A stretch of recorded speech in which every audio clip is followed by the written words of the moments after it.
ناظرین السلام علیکم، سیاست ٹی وی کے خصوصی پروگرام بریکنگ نیوز میں آپ کا خیر مقدم ہے۔ میں محمد ریاض احمد۔ ناظرین آپ اچھی طرح جانتے ہیں کہ ہم اپنے پروگرام کا آغاز پیارے نبی صلی اللہ علیہ وآلہ وسلم کی حدیث مبارکہ سے کرتے ہیں، اور آپ یہ بھی اچھی طرح جانتے ہیں کہ روزنامہ سیاست کے صفحے آخر پر ہر روز ایک حدیث مبارکہ شائع کی جاتی ہے تاکہ عوام کو سہولت ہو سکے۔ تو بہرحال ناظرین آج کی جو حدیث مبارکہ ہے کچھ اس طرح ہے۔ حضرت عبداللہ بن عمر رضی اللہ تعالیٰ عنہ سے روایت ہے،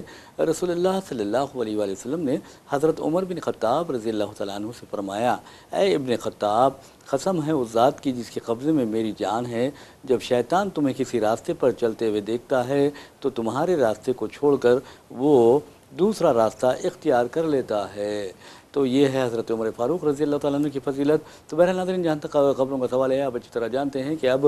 ریاست تلنگانہ میں ایسا لگتا ہے کہ فرقہ پرست طاقتیں جو ہے بہت زیادہ سر ابھار رہی ہیں اور مختلف بہانوں سے اقلیتوں بالخصوص مسلمانوں کو ہراساں و پریشان کرنے کی کوشش کی جا رہی ہے اور ماحول کو پراگندہ کرنے کی پوری سازشیں ہو رہی ہیں۔ لیکن یہ سازشیں کون رچ رہا ہے، یہ کون منصوبے بنا رہا ہے اور کون چاہتا ہے کہ تلنگانہ میں امن و امان کی جو صورتحال وہ ہے وہ بگڑ جائے، امن غارت ہو جائے، یہ کون چاہتا ہے؟ یہ سوال پولیس سے پوچھنا چاہیے، اور پولیس سے کیا کر رہی ہے یہ بھی سوال پولیس سے پوچھنا چاہیے، پولیس کے اعلیٰ عہدیداروں سے پوچھنا چاہیے، ہمارے ڈائریکٹر جنرل آف پولیس سے پوچھنا چاہیے اور پولیس کمشنر سے پوچھنا چاہیے کہ آخر حیدرآباد ہو یا حیدرآباد کے اطراف ہو یا پھر آپ دیکھیں گے کہ اب جیسے کہ ملکاج گیری کا واقعہ آپ اچھی طرح جانتے ہیں کہ کس طرح ایک مسلم خاندان کو پاکستانی قرار دیتے ہوئے ان کے دستاویزات طلب کیے گئے۔ کتنی شرم کی بات ہے کہ مسلمان شہر مسلمانوں کا، اور آپ اندازہ کیجئے کہ ریاست حیدرآباد یعنی مملکت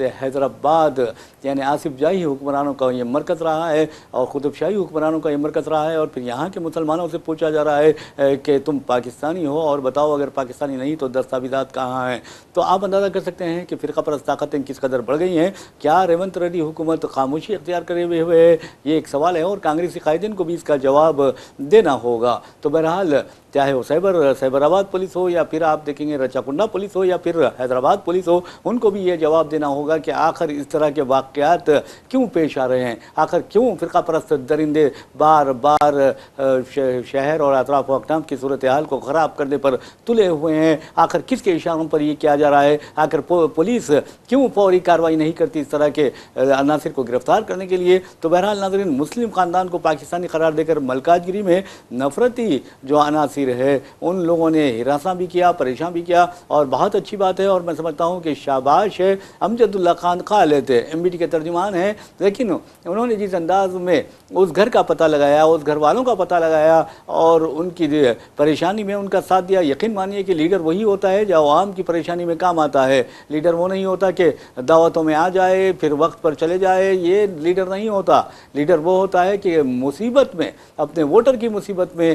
کام آنے والا ہی لیڈر ہوتا ہے۔ تو بہرحال امجد اللہ خان خالد نے بہت زبردست کام کیا، حالانکہ وہ آرام کر سکتے تھے، اپنے گھر میں عیش کر سکتے تھے، لیکن انہوں نے ملکاج گیری پہنچ کر اس سے پہلے کئی مقامات پر انہوں نے اس مکان کا پتہ چلانے کی کوشش کی، وہ مکان والوں کا پتہ چلانے کی کوشش کی، اور بعد میں انہیں پتہ چلا کہ ملکاج گیری کے ایک اپارٹمنٹ میں یہ مسلم خاندان مقیم ہے۔ تو بہرحال آپ کو بتا دوں کہ فرقہ پرست عناصر وہاں کے سوسائٹی کے جو لوگ ہیں ان میں وہی کہتے ہیں کہ تم پاکستانی ہو، اور اگر پاکستانی نہیں ہو تو وہ دستاویزات بتاؤ، تو وہ گھر والوں کا بچہ کہتا ہے کہ میرے باپ فوج میں پولیس یعنی فوج میں ایک اعلیٰ عہدے پر فائز تھے، سابق فوجی رہے ہیں، تو اس کے باوجود بھی آپ دیکھیں گے کہ اپنے والد کا نام، اپنے باپ کا نام لینے کے باوجود بھی فرقہ پرست عناصر گریز نہیں کرتے انہیں ہراساں و پریشان کرنے سے۔ تو بہرحال پولیس کے بارے میں پہلے تو یہ شکایت موصول ہوئی کہ پولیس خاموش تماشائی بنی رہی، اور یقین مانیے کہ جہاں کہیں بھی پولیس خاموش تماشائی بنی رہتی ہے وہاں پر تباہی و بربادی آتی ہے، امن کو نقصان پہنچتا ہے، اور امن کو نقصان پہنچنے کے لیے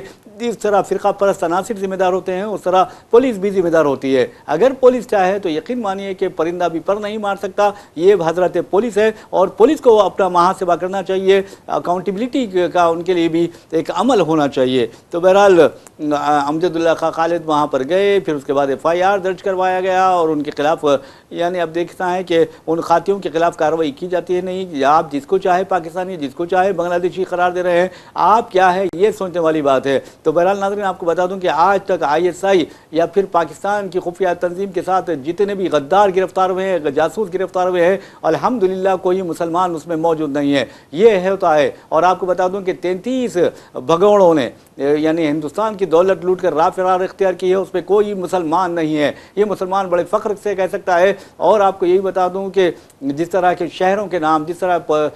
بس اسٹیشنوں کے نام، ریلوے اسٹیشنوں کے نام، گراؤنڈز یا اسٹیڈیمز کے نام جو ہے وہ بدلے جا رہے ہیں، وہ بھی ان کی فرقہ پرستی کا بین ثبوت ہے. لیکن یاد رکھیے کہ یہ ہو سکتا ہے کہ ناموں کو مٹائیں لیکن تاریخ کو نہیں مٹا سکتے، اور تاریخ ہمیشہ چیخ چیخ کر بتاتی ہے کہ حقیقت کیا ہے. تو بہرحال یہ جو حیدرآباد میں اور تلنگانہ کے مختلف مقامات پر جس طرح کی فرقہ پرستی فروغ پا رہی ہے، اس کے لیے ریونت ریڈی حکومت کو فوری حرکت میں آنا چاہیے، اور کانگریس کے جو اقلیتی قائدین ہیں ان کو حرکت میں آنا چاہیے، حکومت کو توجہ دلانا چاہیے اور توجہ دلا کر اس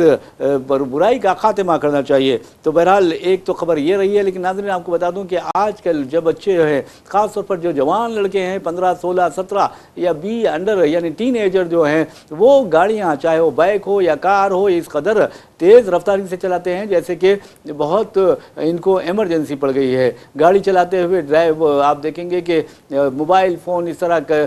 یعنی گردن پر رکھتے ہیں، کان اور گردن کے بیچ میں رکھتے ہیں، اور عجیب و غریب انداز میں باتیں کرتے ہوئے گاڑی چلاتے ہیں. اور پھر آپ دیکھتے ہیں کہ ان کا حشر کیا ہوتا ہے، ان کی ڈیڈ باڈی ان کے گھر پہنچ جاتی ہے. تو جو ماں باپ کے لیے یقین مانیے کہ بچوں کی جو موت ہوتی ہے، اولاد کی چاہے وہ کم عمر ہو یا بڑی عمر کی کیوں نہ ہو، اگر اولاد ماں باپ کے سامنے گزر جاتی ہے تو ماں باپ کو جو غم ہوتا ہے اس کا آپ اندازہ بھی نہیں کر سکتے. مثال کے طور پر آپ دیکھیں گے کہ اگر کوئی لڑکا گھر میں شرارت کرتا ہے، ماں باپ سے پیار کرتا ہے، گھر سے نکلتا ہے اور گاڑی بڑی تیز رفتاری سے چلاتے ہوئے حادثے کا شکار ہو جاتا ہے اور پھر وہ مر جاتا ہے، یعنی وہ اپنی زندگی سے محروم ہو جاتا ہے، تو پھر سمجھیے کہ اس کے ماں باپ کا کیا حال ہوگا، اس کے بھائی بہنوں کا کیا حال ہوگا، یہ سوچنا چاہیے. لیکن اب اکثر یہ دیکھا جاتا ہے کہ خاص طور پر جو والد ہوتے ہیں، والدین تو دور کی بات ہے، والد کی میں بات کر رہا ہوں، اگر والد ہوتے ہیں تو اپنے بچے پر فخر کرتے ہیں، کہتے ہیں کہ بھائی دیکھیے میرا بچہ اتنا چھوٹا ہے اور اس کم عمری میں اس نے گاڑی چلائی ہے، زبردست چلائی ہے، زبردست ڈرائیونگ کرتا ہے، اس طرح کی بڑے بڑے باتیں کرتے ہیں. لیکن بچے کو یہ نہیں کرتے، یہ کہتے کہ میرے بیٹے نے آج قرآن شریف پڑھی ہے، اس نے یہ سورہ یاد کر لیا ہے، سورہ یاسین یاد کر لیا ہے، سورہ رحمان یاد کر لیا ہے. آپ یہ نہیں کہتے سورہ ملک یاد کر لیا ہے، یہ کچھ اس طرح کی باتیں نہیں کہتے. ہاں میرا بیٹا زبردست گاڑی چلا رہا ہے، میرا بیٹا زبردست ڈانس کرتا ہے، میرا بیٹا فلاں کرتا ہے، یہ کرتا ہے، وہ کرتا ہے. ارے میرے بھائی، آپ کو لوگوں کی بھی سیفٹی کا خیال رکھنا چاہیے. مثال کے طور پر آپ کو بتا دوں کہ آؤٹر رنگ روڈ پر ایک چھوٹے بچے کو 11 سال کا لڑکا ہے اور اس نے گاڑی چلائی اور اس کا ویڈیو وائرل ہو گیا ہے. اور پولیس نے کیا کیا ہے، پولیس نے آپ کو بتا دوں کہ نہ صرف گاڑی کو ضبط کر لیا بلکہ لڑکے کو گرفتار نہیں کیا بلکہ لڑکے کے والد کو گرفتار کیا. کیونکہ اگر کچھ ہوتا تو کون ذمہ دار ہوتا؟ تو یہ لڑکے کا جو والد ہے اس نے مجرمانہ غفلت برتی اور اپنے باپ یعنی بہت بڑی معتبری میں یا پھر آپ سمجھیے کہ معاشرے میں یہ بتانے کے لیے کہ میرا بیٹا 30 مار خان ہے اور اس نے گاڑی چلائی ہے اور اس طرح، یہ چلر باتیں ہوتی ہیں اور اس سے بچنا چاہیے. خاص طور پر یاد رکھیے کہ بچوں کو بچے ہی رہنے دینا چاہیے. اور دوسری اہم بات یہ ہے کہ آپ اندازہ کر سکتے ہیں کہ شہر میں جو 2 پہیوں کی گاڑیاں ہیں یا پھر 4 پہیوں والی گاڑیاں ہیں یعنی کاریں وغیرہ، اس میں کس قدر اس کی تعداد میں اضافہ ہوا ہے آپ اچھی طرح جانتے ہیں. لاکھوں کی تعداد میں گاڑیاں ہمارے شہروں کی سڑکوں پر دوڑ رہی ہیں اور حادثات بھی بہت پیش آ رہے ہیں. ایسے میں آپ کو چاہیے کہ اپنے بچوں کو یعنی ہارش ڈرائیونگ جو ہوتی ہے، تیز ڈرائیونگ یا غفلت پر مبنی جو ڈرائیونگ ہوتی ہے اس سے بچائیں. اور خاص طور پر اگر انڈر ایج ہے تو ایسے بچوں کو کوئی گاڑی نہ دیں، ورنہ آپ دیکھیں گے کہ کس طرح کے حالات پیدا ہوئے. اور پھر آؤٹر رنگ روڈ میں پولیس نے والد کو ضبط کر لیا ہے، ڈرائیو اور بچے کی صرف ڈرائیونگ پر والد کو ضبط کر یعنی کار کو ضبط کر لیا، والد کو گرفتار کر لیا. تو یہ جو چیزیں ہوتے ہیں معاشرے کے لیے بہت ہی خطرناک ہوتے ہیں. اب اندازہ کیجئے کہ بائک کی اگر بات کرتے ہیں تو کالج جانے والے بچے جس انداز میں آپ دیکھیں گے کہ یعنی گاڑیاں چلاتے ہیں بہت ہی خطرناک انداز میں چلاتے ہیں. اور پھر آپ دیکھا کہ کئی ایسے حادثات پیش آئے ہیں کہ وہ بسوں کے نیچے آ گئے یا پھر کسی کو بچانے کی کوشش میں روڈ ڈیوائڈر سے ٹکرا گئے، ان کا سر ٹکرا گیا. یہ بہت چیزیں ہوتے ہیں. مثال کے طور پر آپ دیکھیے کہ حال ہی میں ایک حادثہ پیش آیا اور ایک پرانی حویلی کی ایک ہردل عزیز شخصیت ہے وہ انتقال کر گئی. بتایا جاتا ہے کہ وہ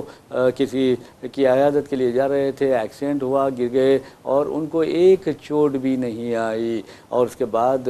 یہ کہا جاتا ہے کہ ڈاکٹروں نے بتایا کہ ان کے دماغ پر چوٹ لگی ہے لیکن کسی کو ظاہر نہیں ہوا, تو یہ انٹرنل چوٹ تھی. تو بہرحال وہ اپنی زندگی سے محروم ہو گئے. کہنے کا مطلب یہ ہے کہ زندگی ایک مرتبہ ملتی ہے, بار بار نہیں ملتی, اور زندگی کا مقصد ہوتا ہے, اور آپ کو اللہ تعالیٰ نے جو زندگی کا مقصد دیا ہے اس کی عبادت ہے اور خدمت خلق ہے. کیونکہ اللہ تعالیٰ آپ کو پیدا کرتا ہے تو آپ اگر ڈاکٹر بنتے ہیں تو پھر مریضوں کا علاج کرتے ہیں, انجینئر بنتے ہیں تو آپ دیکھیں گے کہ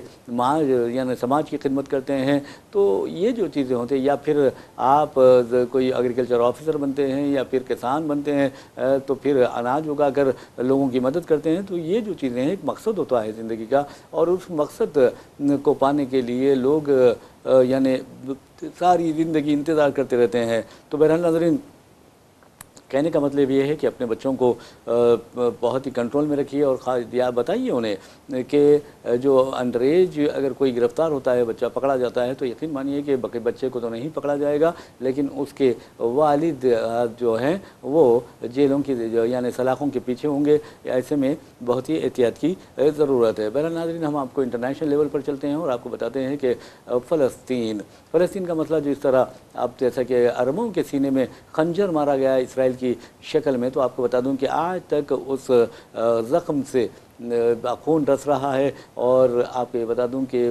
فلسطینیوں کا بار بار قتل عام کیا جا رہا ہے. غزہ میں آپ دیکھیں گے 7 اکتوبر 2023 سے لے کر آج کی تاریخ تک تقریباً 90,000 فلسطینیوں نے جام شہادت نوش کیا, جس میں خواتین اور بچوں کی اکثریت ہے. میں اکثر اپنے پروگرام میں آپ کا حوالہ دیتا ہوں, اس لیے دیتا ہوں کہ اگر ہم بھول جائیں فلسطینیوں کو تو پھر کون یاد رکھے گا. یقین مانیے کہ امت مسلمہ کا ایک بڑا حصہ فلسطینیوں کو فراموش کر چکا ہے, جبکہ بیرون یعنی یورپی ممالک ہیں, مغربی ممالک ہیں, دوسرے جو ممالک ہیں وہ فلسطینیوں کی تائید میں اٹھ کھڑے ہوئے ہیں. اور اب اس سلسلے میں آپ کو بتا دوں کہ اٹالین جو پرائم منسٹر ہیں میلونی, اس نے تو واضح طور پر کہہ دیا ہے, اسپین نے واضح طور پر کہہ دیا ہے امریکہ کو کہ تم اسرائیل کی بیجا حمایت کر رہے ہو, اور فلسطینیوں کے قتل عام میں تم بھی اسی طرح کے ذمہ دار ہو جس طرح اسرائیل ذمہ دار ہے. تو بہرحال ناظرین, آپ کو بتا دوں کہ فلسطین میں سابق اسرائیلی وزیر اعظم یہود اولمرٹ ان کا نام ہے, انہوں نے واضح طور پر کہا ہے کہ اسرائیل فلسطین میں غزہ میں خاص طور پر مغربی کنارے میں فلسطینیوں کے قتل عام کا سلسلہ جاری رکھا ہوا ہے, اور دوسری طرف جو یہودی آباد کار ہیں وہ فلسطینیوں کے درخت جو ہوتے ہیں, پودے ہوتے ہیں, جو کھیت ہوتے ہیں, کھلیان ہوتے ہیں, اسے تباہ کر رہے ہیں, ان کے جو جانور ہیں وہ چرا رہے ہیں, اور ان کے گھروں پر قبضے کر رہے ہیں, ان کے گھروں کو منہدم کر رہے ہیں, ان کی زندگیوں کا خاتمہ کر رہے ہیں. اور یہ قتل عام انسانی حقوق کی صریح خلاف ورزی ہے, اور یہ سب کچھ سرکاری سرپرستی میں کیا جا رہا ہے, یعنی اسرائیلی حکومت کی سرپرستی میں کیا جا رہا ہے. یہ کون کہہ رہا ہے؟ فلسطین کا اسرائیل کا سابق وزیر اعظم یہود اولمرٹ کہہ رہا ہے. اور آپ اندازہ کیجئے کہ نیتن یاہو ہو یا دوسرے جو لیڈرز ہیں یعنی وزراء ہیں, ان کے نام لے کر یہود اولمرٹ نے کہا ہے کہ یہ لوگ جنگی مجرم قرار دیے جا سکتے ہیں عالمی عدالت انصاف کی طرف سے اور حقوق انسانی کی تنظیموں کی طرف سے. تو ایسے میں انہوں نے اسرائیلیوں کو مشورہ دیا ہے کہ وہ اپنے اندر چھپے انتہا پسند عناصر کو پہچانے اور انہیں نکال پھینکے. تو بہرحال ناظرین, آپ کو بتا دوں کہ کس طرح کے حالات پیدا ہوئے ہیں, اور ان حالات میں آپ دیکھیں گے کہ انٹرنیشنل لیول پر خاص طور پر مسلم کنٹریز کی, عرب کنٹریز کی ذمہ داری بنتی ہے کہ وہ جس طرح ایران مسئلے کو حل کرنے میں کامیاب ہوئے ہیں, فلسطین کے مسئلے کو بھی ہمیشہ کے لیے حل کرنے کی کوشش کریں, اور خاص طور پر اسرائیل اور یہودی آباد کار جس انداز میں فلسطینیوں پر ظلم اٹھا رہے ہیں اس ظلم کے خاتمے کے لیے اقدامات کریں. یہی اگر اقدامات کرتے ہیں تو میں سمجھتا ہوں کہ بہت بڑا ان کا احسان ہوگا. تو بہرحال ناظرین, انٹرنیشنل لیول پر جائیں گے تو آپ کو بتا دوں کہ آج دنیا میں اگر کہیں انتہا پسندی, کہیں دہشت گردی ہے تو اس کی وجہ اسرائیل ہے, اور اسرائیل کی وجہ سے ہی ساری دنیا میں بے چینی, افراتفری کا ماحول پایا جاتا ہے, اور اسرائیل کی شیطانی سوچ کے نتیجے میں ہی آپ نے دیکھا کہ کس طرح حالیہ عرصے کے دوران ایران پر اسرائیل اور امریکہ دونوں نے حملہ کیا, اور اس کے بعد کہ آپ نے دیکھا کہ عالمی سطح پر جس طرح کا مالی و جانی نقصان ہوا ہے، خاص طور پر اگر آپ ایران کی بات کرتے ہیں اس سے اور لبنان کی بات کرتے ہیں تو ان دونوں ملکوں میں اسرائیل اور امریکی حملوں کے نتیجے میں کم از کم 7,000 سے لے کر 10,000 افراد اپنی زندگیوں سے محروم ہوئے ہیں، اور جبکہ آپ کو یہ بتانا ضروری ہے کہ لاکھوں کی تعداد میں زخمی بھی ہوئے ہیں۔ تو یہ جو چیزیں ہیں اس سے انسانی جانوں کا اتلاف ہوا ہے۔ اب آپ اسرائیل کی بات کرتے ہیں یا امریکہ کی بات کرتے ہیں یا پھر امریکہ کے حلیفوں کی بات کرتے ہیں مشرق وسطیٰ کے ممالک کی، تو وہاں پر زیادہ نقصان نہیں ہوا ہے مالی، لیکن ایک بات ضرور ہے کہ جانی نقصان، مالی نقصان بہت زیادہ ہوا ہے، جانی نقصان وہاں پر کم ہوا ہے۔ مثال کے طور پر آپ کو بتا دوں کہ اس جنگ میں یعنی ایران کے خلاف امریکہ اور اسرائیل نے جو جنگ شروع کی 115 دن کے قریب ہو رہے ہیں، تو اب تو اللہ کے فضل و کرم سے جنگ بندی بھی ہو گئی ہے، معاہدہ بھی ہو گیا ہے اور آبنائے ہرمز کھول دیا جائے گا۔ اس کے علاوہ آپ کو بتا دوں کہ جو ناکہ بندی امریکہ نے کر رکھی ہے وہ ناکہ بندی بھی ختم کر دی گئی ہے۔ یہ بہت بڑی خوشخبری کی بات ہے، اور عالمی سطح پر تیل کی قیمت میں چاہے وہ برطانوی یعنی انگلینڈ برطانیہ کا تیل ہو یا پھر امریکی کروڈ آئل ہو، ان کی قیمتوں میں زبردست کمی آ رہی ہے، اور امید ہے کہ ہماری حکومت یعنی نریندر مودی حکومت بھی یہاں پیٹرول اور ڈیزل کی قیمتوں میں زبردست کمی کر دے گی۔ لیکن مرکزی مملکتی وزیر پیٹرولیم کا ایک بیان منظر عام پر آیا ہے جس میں واضح طور پر کہا گیا ہے کہ ہم ابھی پیٹرول اور ڈیزل کی قیمتوں میں کمی نہیں کر سکتے، ہمیں خود نقصان ہو رہا ہے۔ تو بہرحال آپ اندازہ کیجئے کہ آپ کو نقصان ہو رہا ہوگا، لیکن عوام کا کتنا نقصان ہوا ہے یہ سوچنے والی بات ہے۔ اور وزیر اعظم نریندر مودی نے صرف آپ کو بتا دوں کہ حالیہ عرصے کے دوران 4 مرتبہ پیٹرول اور ڈیزل کی قیمتوں میں اضافہ کیا ہے، 7 مرتبہ آپ کو بتا دوں کہ LPG اور LNG کی قیمتوں میں اضافہ کیا ہے۔ تو اس کا بوجھ کس پر پڑا ہے؟ کیا عام آدمی پر اس کا بوجھ نہیں پڑا ہے؟ یہ سوچنے والی بات ہے۔ تو بہرحال عالمی سطح پر ایک بہت بڑا سکون پایا جاتا ہے، اور ایسا لگتا ہے کہ اسرائیل اس سکون کو، اس امن کو تباہ و برباد کرنے پر تلا ہوا ہے۔ اس سلسلے میں امریکی انٹیلیجنس ایجنسیز کی جو رپورٹس منظر عام پر آئی ہے اور امریکی اخبارات نے بھی اسے شائع کیا ہے بڑے اہتمام کے، اس میں کہا گیا ہے کہ اسرائیل امن جو قائم ہوا ہے اسے تب و تاج کرنے کی پوری کوشش کر رہا ہے۔ اب وہ کیسے کوشش کرے گا یہ سوچنے والی بات ہے، لیکن فی الوقت ایسا لگتا ہے کہ اسرائیل امریکہ کے دباؤ میں ہے، اور نتنیاہو کی جو توہین، جو بے عزتی، میں سمجھتا ہوں کہ جس طرح نتنیاہو کو ذلیل و خوار ان کے اپنے دوست ڈونلڈ ٹرمپ نے کیا ہے کسی اور نے نہیں کیا ہے۔ ایون ہمارے وزیر اعظم نریندر مودی کو ڈونلڈ ٹرمپ نے ایک طرف فرشتہ کہا تو دوسری طرف قاتل کہا۔ اب پتہ نہیں کہ وہ قاتل اداؤں کی بات کر رہے تھے یا پھر آپ اندازہ کیجئے کہ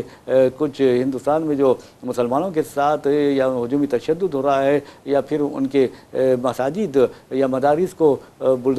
یا ان کے مکانات کو بلڈوزر کے ذریعے شہید کیا جا رہا ہے، منہدم کیا جا رہا ہے، اس طرف ڈونلڈ ٹرمپ کا اشارہ تھا۔ یہ کوئی سمجھ نہیں پایا ہے۔ تو بہرحال وزیر اعظم نریندر مودی کو انہوں نے کلر کہا ہے، ساتھ ہی فرشتہ بھی کہا ہے، اینجل کہا ہے۔ تو اب دیکھنا یہ ہے کہ یہ تعریف کر رہے ہیں یا پھر وزیر اعظم نریندر مودی کو تنقید کا نشانہ بنا رہے ہیں۔ ویسے ناظرین، میں سمجھتا ہوں کہ غیرت جو ہوتی ہے وہ بہت اہمیت رکھتی ہے، اور اگر کسی میں غیرت نہ ہو تو سمجھیے کہ وہ بے شرم ہے، اور بے شرمی انسان کو کہیں کا نہیں رکھتی۔ یعنی وہ لاکھ دکھنے میں اور حلیے میں تو انسان دکھائی دیتا ہے، لیکن حقیقت میں وہ انسان نہیں ہوتا۔ تو بہرحال ہم آپ کو بتاتے ہیں کہ اگر کسی نے جرأت اور یعنی غیر معمولی ہمت کا مظاہرہ کیا تو وہ آج اٹالین پرائم منسٹر ہے میلونی نے آپ کو بتا دوں حالیہ عرصے کے دوران وزیر اعظم کے نریندر مودی کے ساتھ میلوڈی کھایا تھا، تو اس کے بعد لوگوں نے کہا تھا کہ میلوڈی کھاؤ خود جان جاؤ۔ لیکن ایک بات ضرور ہے کہ میلونی نے یہ بتا دیا ہے کہ وہ عورت رہتے ہوئے بھی ڈونلڈ ٹرمپ